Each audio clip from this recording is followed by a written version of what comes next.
And this is the main challenge of all the steroid educators out there. We try to steer you in the direction of risk mitigation and harm reduction while making you aware of the potential health complications that face you when you start abusing these kinds of drugs.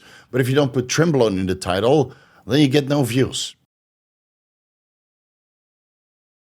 Vigorous Steve here. After being published in Muscular Development about 2 years back, before they decided to close up shop and discontinue their magazine, I'm now a contributing published author in this research article, which we're going to discuss in this video. Timothy Pietkowski asked me a few months ago to share my insights into the purchase of performance-enhancing drugs online and how steroid suppliers might offer additional usage advice to the consumers who buy the steroids from them. I recently had a podcast with convicted steroid kingpin Ryan Root, who also explained he was often giving usage advice to his customers when he was still in the underground lab business.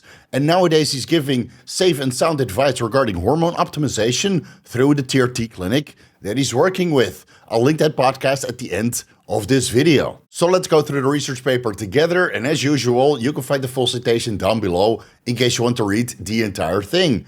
Contributing authors are Timothy Pietkowski, Luke Cox, James McVeigh, and Steve Vigorous. Apparently, Vigorous Steve cannot be an author. That's just a stage name for here on YouTube. Published on July 2nd, 2024, and as mentioned before, the title is You Can Try This Compound, But It Might Send You Nuts, How Steroid Suppliers Perceive the Underground Market and Their Hybrid Role Within It. Let's get started by reading through the introduction, shall we?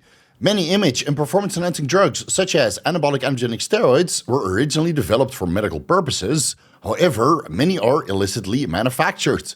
Off-label consumption of these substances is predominantly facilitated through illegal channels, particularly with the rise of online markets. Although researchers have examined the experiences of individuals involved in homebrewing and local market supply in the United States and United Kingdom, further research is necessary to explore and understand supply dynamics in other contexts and geographical locations. The practices of people who use AAS vary depending on their motivations, prior knowledge, cultural embeddedness within the AAS communities, and their experiences. People who use AAS typically have a limited understanding of the AAS before initiating their use, often relying on information obtained from peers and suppliers, as well as drug coaches, which may sometimes be inadequate. Drug suppliers, often acting as peers, may also provide information and advice at the point of sale. So before you buy something, you can get some advice free of charge. Thus, suppliers wear multiple hats and switch between these various and somewhat contrasting roles depending on the situation. Given that AAS populations are also notoriously difficult to reach, we're all hidden away somewhere. We only come out at night because otherwise we look way too big, too large and in charge, contrasting with general population. Suppliers can offer unique insights into consumer interaction and market trends, revealing emerging patterns of supply. I'm sure the steroid suppliers can all tell you that Trenbolone has increased in popularity, Halotestin has increased in popularity, and generic GH has also increased in popularity. I mean, who's to blame for all of that? Scrolling down a little bit further, the risks of image and performance-enhancing drugs range from the physical, as in hypertension, reproductive issues, and bloodborne virus transmission, or maybe only if you're sharing needles. I wouldn't recommend anybody to do that. To the psychosocial, as in aggression and depression. However, coaches and educators focusing on image and performance-enhancing drugs need to balance and integrate harm reduction into educational content and thus often face challenges. Tell me about it. I mean, the resistance that I get from the community just by talking about this openly, astronomical. While coaches and educators attract viewers and clients by offering dosage protocols, the reality is that consent addressing health complications may garner minimal attention compared to discussion on specific, hyped image and performance-enhancing drugs like Trenbolone. Again, Timothy Pietkowski is my favorite Trenbolone researcher. And this is the main challenge of all the steroid educators out there. We try to steer you in the direction of risk mitigation and harm reduction while making you aware of the potential health complications that face you when you start abusing these kinds of drugs. But if you don't put Trenbolone in the title, then you get no views. Reading on a little bit onwards, acknowledging the importance of peers within drug use and the scarcity of research focusing on suppliers' role within this discussion, it appears essential to explore how peer suppliers shape perception and behaviors. Then this is basically the entire setup of this research article. We wanted to know how steroid suppliers can influence and educate and transfer harm reduction and risk mitigation strategies to their consumers, because most of it is all happening behind anonymity, right? The steroid suppliers are anonymous and the customers are anonymous as well. And maybe because all of this is happening behind the comforts of anonymity, a lot of the consumers feel more comfortable to ask questions, explain their unique situation regarding their individual use, instead of discussing this with a doctor or even discussing this with a steroid educator like myself, right? A lot of guys prefer to stay anonymous and discuss this with their anonymous steroid dealer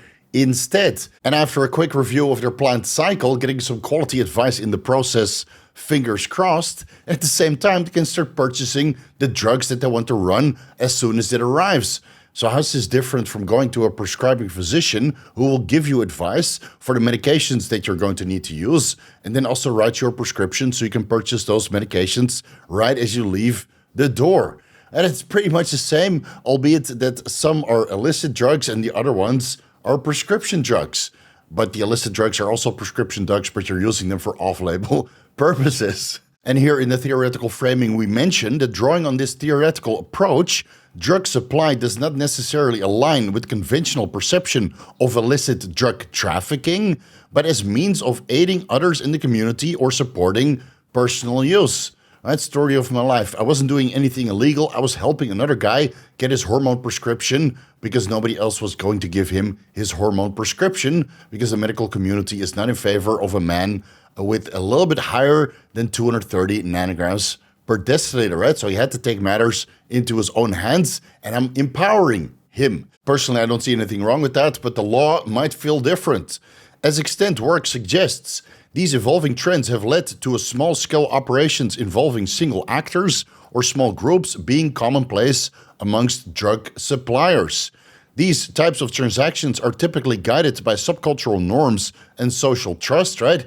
I wash your back, you wash mine, I give you the money and you give me the drugs. Thank you very much.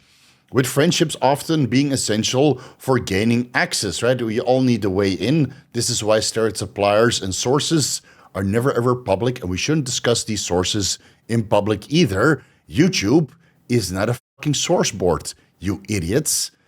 In this context, drug suppliers are individuals who blur lines between conventional behavior and criminal activity, actively navigating their drug use and supply within an otherwise lawful lifestyle. Drug suppliers, who often provide advice and guidance at the point of sale, offer a unique perspective on consumer interactions and market trends. Their intimate understanding of the market can inform researchers and harm reduction practitioners about consumer behaviors and emerging patterns.